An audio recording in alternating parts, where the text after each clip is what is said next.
La vida, en cierta forma, es un saco de reacciones químicas. George Whitesides.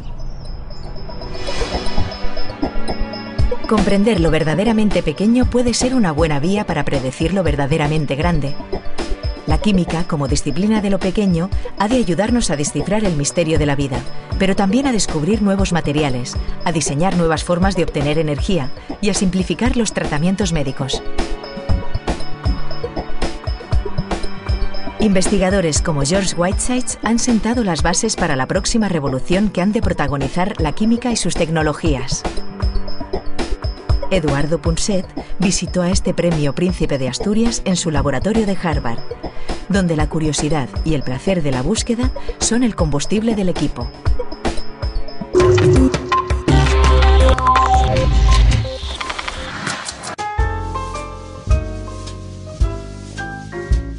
Hola, buenos días. Hola, hola.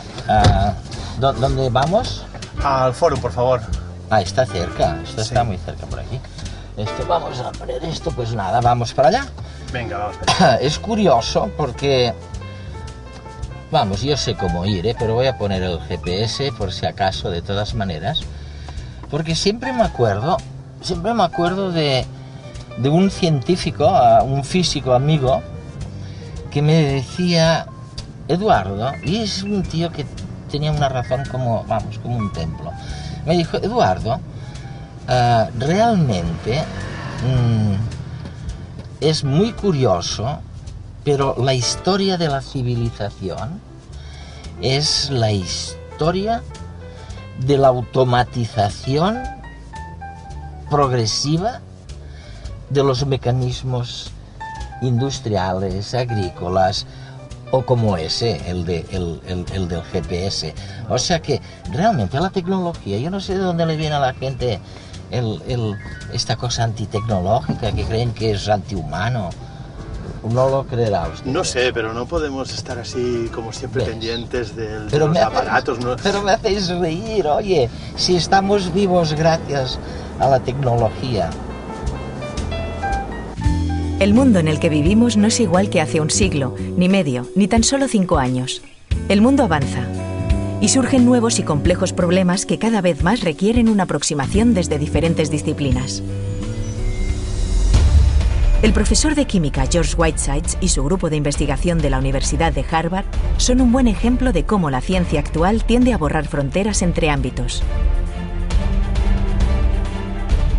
Ya no se trata de estudiar química, física o biología, sino una mezcla de las 3 disciplinas.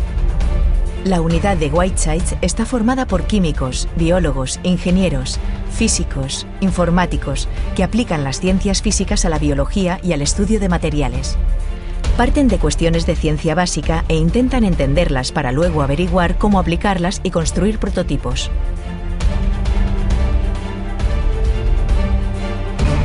Trabajan en 3 grandes áreas. La primera, la nanotecnología, un campo de investigación basado en el comportamiento de materiales del tamaño de una molécula. Intentan desarrollar métodos que permitan fabricar estructuras cada vez más diminutas de forma más fácil y que podrían conducir, por ejemplo, a paneles solares más eficaces o a obtener sustancias químicas mucho más limpias y seguras. La segunda área en la que se centran son el autoensamblaje y los sistemas complejos. Investigan sistemas que se unen y que desarrollan estructuras y comportamientos característicos, comportamientos que están en la base de fenómenos como el tiempo, el tráfico, la red eléctrica o los mercados financieros. Y por último, la tercera, la comprensión de la célula, la unidad básica de funcionamiento de los seres vivos. Tratan de dar con herramientas con las que entenderla y aprender a controlarla.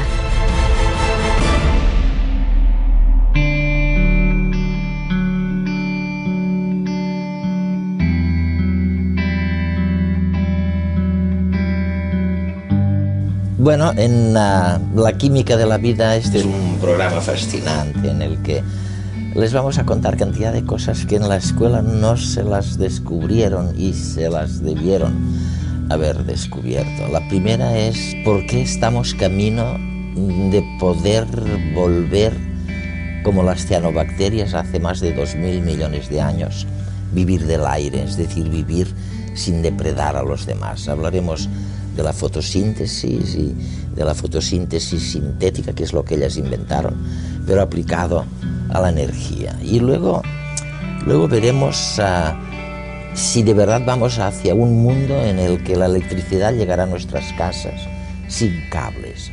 Y luego cosas que aparentemente son pequeñas, como por qué se producen los rayos y por qué a veces cuando frotamos un pie con la alfombra sale una chispa, o a veces dándonos un beso sentimos que nos electrocutamos.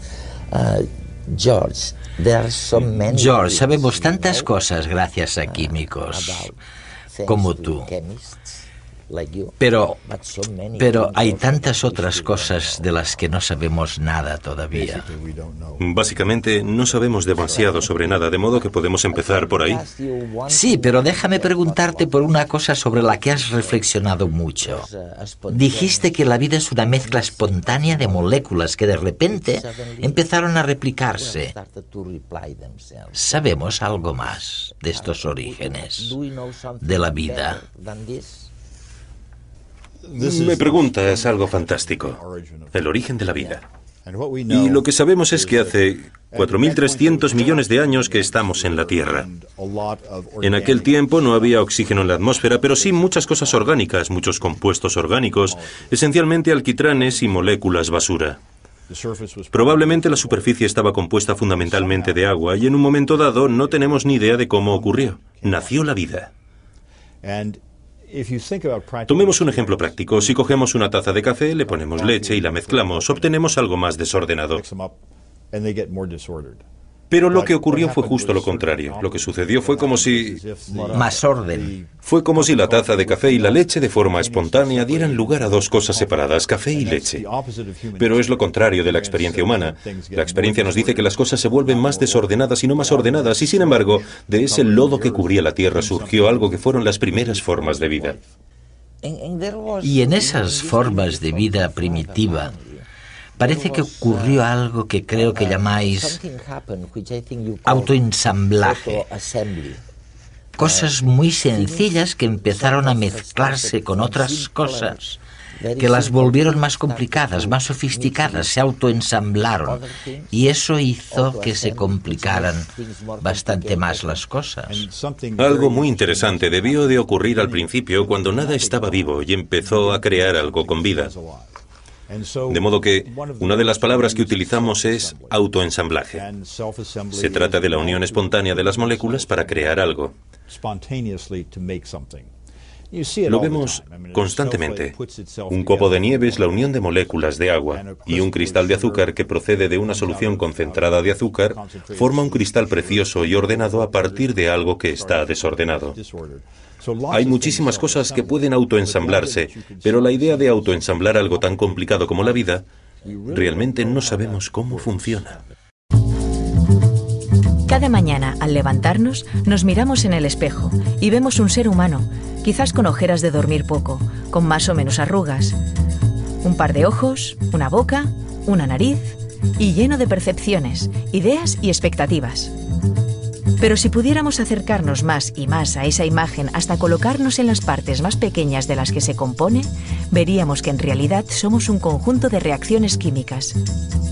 Una aglomeración de moléculas que no están vivas, pero que se encuentran y se unen espontáneamente para formar un ser vivo. Fascinante, ¿no os parece? Y en la base de esa casualidad de encuentros que somos las personas está la química, esa ciencia que a menudo tanto miedo nos da, quizás por la mala prensa que a veces la acompaña. Sin embargo, está en todas partes y es la piedra angular para resolver muchos de los problemas a los que se enfrenta la investigación básica hoy en día. Y está detrás de la solución para algunos de los temas que más preocupan a la sociedad. Todo lo que tocamos es química, desde las cosas más sencillas a las más complejas. Desde una gota de agua formada por dos átomos de hidrógeno que se unen a uno de oxígeno, hasta la célula, una bolsa que a su vez contiene bolsas más pequeñas y una especie de esqueleto que organiza y pone orden. Todo ello nada en una piscina de reactivos. La química está en el origen de la vida, aunque todavía desconocemos cómo se comportó en ese instante.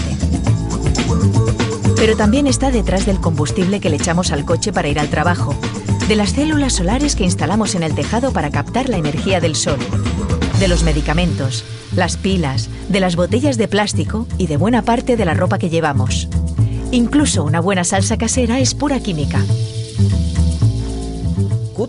¿Podría nuestra audiencia aprovechar esta conversación en la que estamos hablando con un químico para ver algún ejemplo de... Vamos a ver, un experimento muy interesante de autoensamblaje es uno en el que tomamos unas bolitas. Dos tipos distintos de polímeros, unas bolitas rojas y otras bolitas azules o del color que sean. Las agitamos y cristalizan. Se autoensamblan formando un retículo regular. Son distintas, pero funcionan de acuerdo con unos mismos principios. ¿Y qué pasa si utilizo un imán para conseguir que los objetos leviten? ¿Cuál es el principio subyacente a esta levitación? Bueno, imagínate que tienes una pelota, la tiras y se cae al suelo. La gravedad la empuja hacia abajo, pero si haces el experimento adecuado con un imán y sumerges la pelota en un fluido paramagnético, el fluido al acercarse al imán empujará la pelota hacia arriba. De modo que se genera una competición entre las fuerzas gravitacionales y las fuerzas magnéticas. Con un experimento apropiado se conseguiría un equilibrio que dependiera claramente del campo magnético. Es un clásico.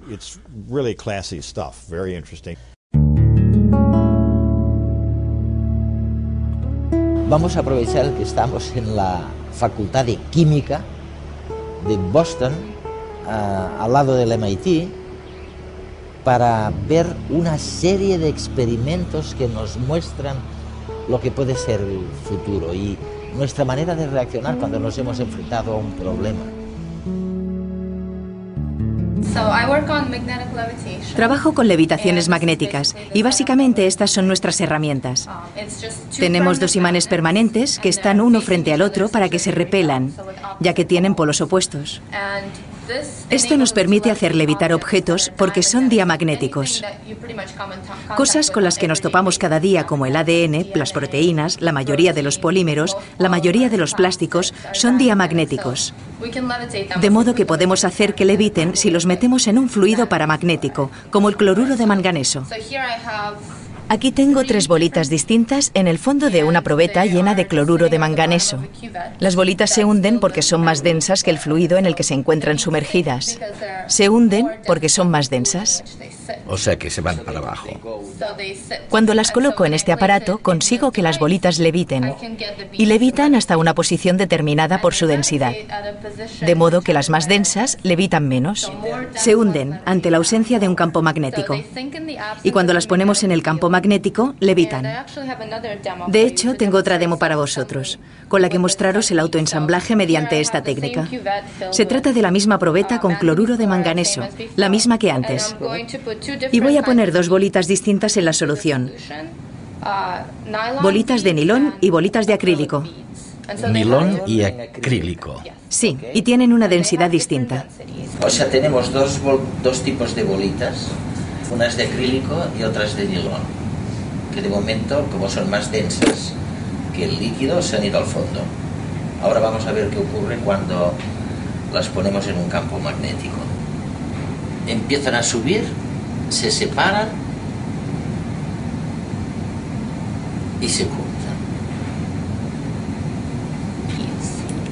O sea que las bolitas de acrílico, como son más densas que las de nilón, levitan menos, ¿no? Se quedan más al fondo, mientras que las otras vencen más fácilmente la fuerza de la gravedad. Y también se juntan. Se separan unas de otras y después se juntan. Los 2 tipos de bolitas se tocan. De modo que se ensamblan en esta configuración. Todavía estamos intentando controlar la configuración que generan al autoensamblarse.